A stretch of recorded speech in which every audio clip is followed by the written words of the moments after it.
դուրս էր մնացել համակարգից։ Այս կոլապսի մեջ գտնվող համակարգը վաղ թե ուշ պայթելու է։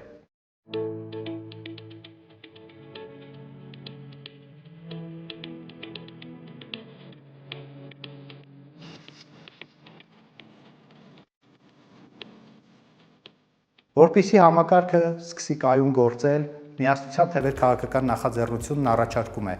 առողջության համընդհանուր ապահովագրությունից առաջ առաջնային բժշկական օղակը զարգացնել, բուժաշխատողների, պոլիկլինիկաների աշխատողների հետ անցկացնել սեմինարներ, դասընթացներ, վերապատրաստումներ, որը նրանց կարողությունները եւ հմտությունները կզարգացնի։ Ամբողջությամբ փոխել արմետ հավելվածը, դարձնել այն ավելի գործող, ավելի նորմալ համակարգ, որով կարող են թե պացիենտները օգտվել, թե բժիշկները օգտվել։ Այս ամենից հետո մենք նախատեսում ենք ստեղծել առողջության համընդհանուր ապահովագրական համակարգ, որը իր ուղիղ իմաստով լինելու է համընդհանուր։ Սա վերաբերելու է մեր բնակչության բոլոր շերտերին։ Ոչ թե մի քանի շերտի, որի հիմա առանձնացված է, այլ բոլոր բնակիչները ստանալու են առողջության պետական ապահովագրություն։ Սա մեր ծրագրի կարևորագույն բաղադրիչներից մեկն է։